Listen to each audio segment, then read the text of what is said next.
वेदांत दर्शनम द्वितीयाध्याय तृतीय पाद। प्रश्न अब आत्मा के स्वरूप को बतलाते हैं। निश्चय करके शब्द प्रमाण से सिद्ध है कि आत्मा नित्य के साथ साथ ज्ञानवान भी है। जैसा कि बृहदारण्य 4:3-7 में कहा है, ये आत्मा कैसा है जो ये ज्ञानवान है और हृदय गुहा में रहने वाला है।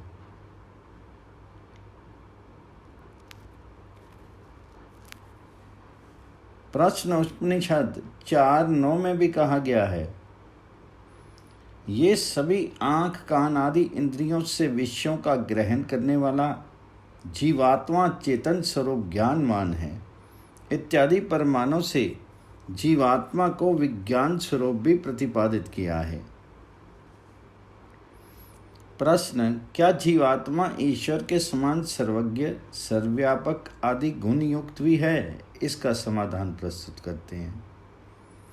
जीवात्मा एक शीत को त्याग करके दूसरे शीत में प्रवेश कर जाता है, अर्थात जीर्ण शीर्ण देख करके नवीन सउपयोगी शीत को धारण कर लेता है। ऐसे शास्त्रों में प्रतिपादन किया है, जैसा कि मुंडक उपनिषद में 1:2-11 में कहा है, सूर्य द्वारेन ते विद्या पर्यांति। योगी जन सूर्य द्वार से इस शरीर का परित्याग करके निकल जाते हैं। बृहदारण्य 4:4-6 में भी कहा है, जीवात्मा परलोक में जाकर के पुनः इस लोक में कर्म करने और पूर्व अवशिष्ट कर्म फलों को भोगने के लिए ईश्वरीय व्यवस्था से भोग योनि को प्राप्त करता है इत्यादि अनेक प्रमाणों से जीवात्मा पूर्व शरीर का त्याग करना और दूसरे शरीर को धारण करने वाला होने से परमात्मा के समान सर्वव्यापक आदि गुण वाला नहीं है, अपितु परिच्छिन्न एक देशी है। पुनः उक्त विषय में अन्य हेतु देते हैं, गति और अगति का आत्मा के साथ संबंध होने से जीव अनुपरिमाण वाला है, ना कि विभू परिमाण वाला। विभू परिमाण वाला सर्वव्यापक होने से एक को त्यागना और दूसरे को धारण करना ये घट ही नहीं सकता। ये तो केवल एक देश में ही संभव होता है। इसलिए जीवात्मा सर्वव्यापक नहीं है, अपितु एक देशी अणु है। प्रश्न, आत्मा को शास्त्रों में महान और विभू भी कहा है, इसका उत्तर देते हैं। शास्त्र प्रमाण ना होने से जीवात्मा अणु नहीं है ऐसा कहना उचित नहीं, क्योंकि विभू बोधक धर्मों में ब्रह्म का अधिकार प्रसंग है, जीवात्मा का नहीं। जैसे बृहदारण्य में 4:4-22 में आता है, जो ये प्राणों से समाविष्ट विज्ञान में आत्मा है, ये महान अजन्मा है। इस वाक्य में जीवात्मा का प्रसंग नहीं है, अपितु परमात्मा का है, क्योंकि एक ही वस्तु को अणु और महान विभू नहीं कह सकते हैं। हाँ, ईश्वर को अणु से भी अणु और बड़े से भी बड़ा कहा है। जीव ईश्वर से अणु और महान नहीं हो सकता, नहीं तो ईश्वर के सर्वव्यापक और सर्वशक्तिमान आदि गुणों से विरोध होगा। जीवात्मा को अणु से अणु और महान से महान कहीं नहीं कहा है, इसलिए वह परिच्छिन्न और सीमित शक्ति युक्त है। पुनः उक्त विषय में अन्य हेतु प्रस्तुत करते हैं। शास्त्र में जीवात्मा को अणु और सीमित शक्ति वाला कहा है। जैसे यह जीवात्मा अणु परिमाण वाला है, जिसके प्राण अपान आदि 5 प्राण आश्रित रहते हुए चेष्टा करते हैं। श्वेताश्वतर 5:9 में भी कहा है, बाल के अग्रभाग के 100 भाग करके पुनः उसके 100 भाग किए जाएं, उससे भी सूक्ष्म जीवात्मा इस प्रकार जीवात्मा का अति सूक्ष्म परिमाण का ज्ञापक है, विभुत्व का नहीं। प्रश्न, जीवात्मा शरीर के एक देश में रहता हुआ सारे शरीर में चेतनता को कैसे दे सकता है? इसका समाधान प्रस्तुत करते हैं। जिस प्रकार चंदन को किसी शरीर के एक भाग में लगाने से सारे शरीर में शीतलता की अनुभूति हो जाती है, उसी प्रकार जीवात्मा भी शरीर के हृदय में रह करके सुख दुख आदि की अनुभूति कर सकता है, क्योंकि उसके कारण शरीर में भी चेतनता व्याप्त है। संपूर्ण शरीर में फैला हुआ ज्ञान वहाँ नाड़ियों का जाल उस हृदय देश से संबंधित रहता है, इसलिए सारे शरीर में चेतनता रहती है। प्रश्न, आत्मा एक देश में रहता है, इसमें कोई शास्त्र प्रमाण है? इसका उत्तर देते हैं। शरीर में स्थान विशेष पर लगा चंदन तो स्पष्ट दिखता है, अदृष्ट आत्मा के लिए ये दृष्टांत अयुक्त है। ऐसा कहना युक्त नहीं, क्योंकि शास्त्र में आत्मा का स्थान हृदय देश ही कथन किया है, उसी से सारे शरीर में चेतनता व्याप्त रहती है। जैसा कि प्रश्न उपनिषद में कहा है, निश्चय जानो जीवात्मा का स्थान शरीर के हृदय में है। गीता में भी कहा है, हे अर्जुन, शरीर के अंगुष्ठ मात्र हृदय देश में ये जीवात्मा निवास करता है। पुनः उक्त अर्थ में ही अन्य हेतु देते हैं। जिस प्रकार राजा एक स्थान विशेष सराजधानी में रहता हुआ गुणभूत मंत्री और गुप्तचर विभाग द्वारा सारे राष्ट्र का बहुत रखता है, उसी प्रकार आत्मा भी शरीर में एकत्र रहता हुआ बुद्धि द्वारा सारे शरीर का ज्ञान रखता है। प्रश्न, जीवात्मा के ज्ञान आदि गुण उससे पृथक कैसे हो सकते हैं? इसका समाधान देते हैं। जिस प्रकार फूल से दूर हुए सुगंध की वायु के संयोग से दूर देश में भी गंध की अनुभूति होती है, उसी प्रकार एक स्थान में रहता हुआ भी आत्मा अपने ज्ञान आदि गुणों से पैर में लगे हुए कांटे की अनुभूति कर लेता है। पुनः उक्त विषय में प्रमाण देते हैं।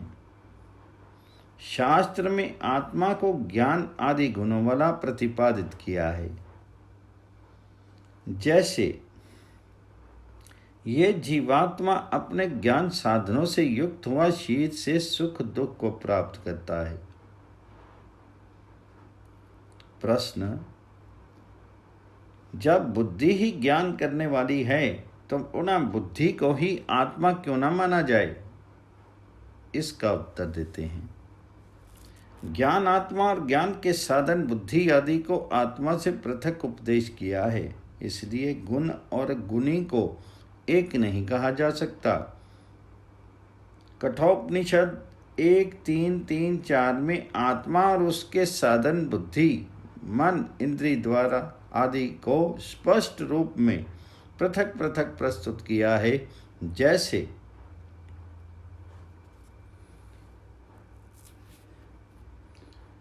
यम आचार्य नचिकेता को कहते हैं कि हे पुत्र, इस शरीर रूपी रथ में आत्मा इसका स्वामी है। मन लगाम, बुद्धि सारथी, इंद्रियां घोड़े और उनके विषय गोचर हैं। इन सब में संयुक्त हुआ आत्मा इनका भोक्ता है। ऐसा मननशील बुद्धिमानों का कथन है। इसलिए परमाणु से आत्मा एक दिशी होता हुआ भी शीर्गत विकारों को अपने ज्ञान आदि साधनों को अनुभव कर लेता है। इसलिए बुद्धि को आत्मा मानना उचित नहीं, और बुद्धि जड़ है। जड़ कभी ज्ञान अनुभव कर नहीं सकती, वह लोक विदिती है। प्रश्न, जीवात्मा ज्ञान स्वरूप है, अथवा ज्ञान आदि गुण वाला। इसका समाधान करते हैं। ज्ञान गुण को मुख्यता से ब्रह्म के समान जीवात्मा को ज्ञान स्वरूप कहा है, अर्थात जिस प्रकार परमात्मा को आनंद गुण की प्रधानता होने से आनंद स्वरूप कहा है, उसी प्रकार ज्ञान गुण की मुख्यता से जीवात्मा को ज्ञान स्वरूप प्रतिपादित किया है। वैसे ज्ञान और आत्मा का गुण और गुणी भाव जानना चाहिए।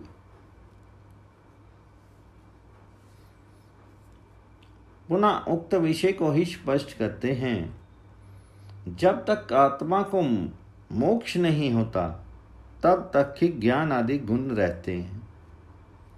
मोक्ष होने के पश्चात वे रहते नहीं, ऐसा कहना भी उचित नहीं, क्योंकि आत्मा के साथ ज्ञान आदि गुणों का संबंध सदा रहता है। ज्ञान और आत्मा का समवाय संबंध होने से ज्ञान स्वरूप कहा है। जैसे बृहद अरण्य 4:7 में जनक ने याज्ञवल्क्य से पूछा कि आत्मा का स्वरूप क्या है। उन्होंने कहा कि जो ये विज्ञान में प्राणों का स्वामी हृदय में रहने वाला वही आत्मा है। इस प्रकार आत्मा के ज्ञान आदि गुण सदा रहते हैं। केवल मोक्ष और संसारी अवस्था में अंतर यह है कि मोक्ष अवस्था में जीव आनंद का उपभोग स्वाभाविक संकल्प शक्ति से कर लेता है। उसके लिए उसके पास लघिमा गरिमा आदि 24 प्रकार की शक्ति प्राप्त रहती है। जैसे मोक्ष में जब चाहता है प्राण आदि रूप हो जाता है। उस अवस्था में आत्मा के साथ बुद्धि और प्राकृतिक कारणों का सहयोग नहीं रहता जो संसारी अवस्था में रहता है। ऐसा कहा है। प्रश्न, मोक्ष अवस्था में ज्ञान आदि गुण किस रूप में रहते हैं? इसका उत्तर देते हैं। निश्चय से सत वस्तु की अभिव्यक्ति का नियम होने से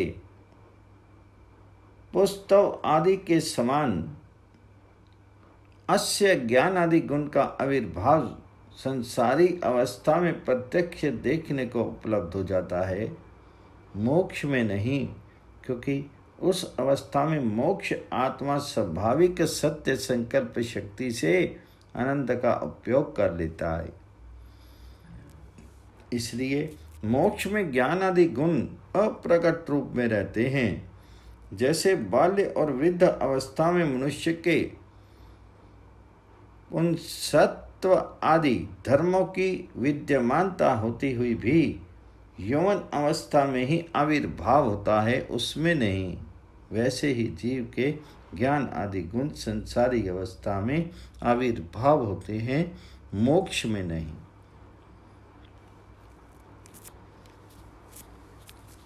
प्रश्न, आत्मा को विभू मानने में क्या दोष है? इसका समाधान करते हैं। यदि जीव को विभू माना जाए तो नित्य एक ही समय में विषय की प्रतीति अथवा अप्रतीति माननी होगी और शरीर से बाह्य प्रदेश में भी विषयों की उपलब्धि की आपत्ति होगी, क्योंकि जीवात्मा के विभू के कारण शरीर और शरीर से बाहर भी व्यापकता का कारण, दोनों में से किसी एक को मानना होगा। इस प्रकार जीवात्मा को विभू मानने में अनेक दोष आएंगे, अनुमानने में नहीं, क्योंकि संसारी अथवा अपने बुद्धि मन आदि कारणों से जब जिस विषय को उपलब्ध करना चाहेगा तब कर लेगा और जब नहीं चाहेगा तब नहीं करेगा। इस प्रकार उपलब्धि और अनुपलब्धि की व्यवस्था युक्ति युक्त हो जाती है, जो विभू मानने पर नहीं होती। वहाँ केवल या हर समय विषय उपलब्धि होगा या अनुपलब्धि होगा, परंतु लोक में ऐसा कभी नहीं देखा जाता। उपलब्धि और अनुपलब्धि क्रम से हुआ करती है। यही शास्त्र सम्मत भी है, जिसका उल्लेख बृहदारण्यक 1.5.3 में किया है। प्रश्न, जीवात्मा करता है, ये कैसे जाना जाए? इसका उत्तर देते हैं। जीवात्मा को शास्त्रों में कर्ता रूप में प्रतिपादित किया है। हे मानव, तू यज्ञ याग आदि उत्तम कर्मों को करता हुआ 100 वर्ष जीने की इच्छा कर। मोक्ष प्राप्ति का अभिलाषी ब्रह्म की उपासना करे और अलौकिक सुख का इच्छुक यज्ञ करे। ऋग्वेद में 10:34-13। अब सुख शांति के अभिलाषी पुरुष, तो जुआ मत खेल, अंडे शराब आदि बल बुद्धि धन नाश के पदार्थ मत खा और पी। गामा हिंसी प्राणी मात्र के कारण करने वाली गौ और बकरी आदि निरपराधी प्राणियों को मारकर मत खा। वेद आदि सत्य शास्त्रों, ऋषि परिणीत ग्रंथों के स्वाध्याय, पठन पाठन, प्रचार प्रसार में कभी प्रमाद, आलस्य और उपेक्षा मत कर। गृहस्थ में उत्तम बुद्धिमान वीर देश राष्ट्र भक्त संतान पैदा कर और ब्रह्म यज्ञ, देव यज्ञ, पितृ यज्ञ और अतिथि यज्ञ आदि के अनुष्ठान में कभी आलस्य, प्रमाद आदि मत कर। आत्मना प्रतिकूलानि परेशान च समाचरित। अपनी आत्म आवत ही सब के साथ सद और न्याय व धर्म पूर्वक व्यवहार कर, विपरीत नहीं। इस प्रकार शास्त्रों में जीवात्मा को क्या क्या करने चाहिए और कौन कौन से नहीं करने योग्य कर्म हैं, उनके अनुष्ठान और अनुष्ठान का उपदेश पाए जाने से जीव का कर्तव्य सिद्ध होता है। पुनः उक्त विषय में ही अन्य हेतु देते हैं। जागृत और स्वप्न अवस्था में जीवात्मा का कर्तव्य रूप में भी उपदेश पाया जाता है, जैसे बृहदारण्यक 2:1-18 में कहा है।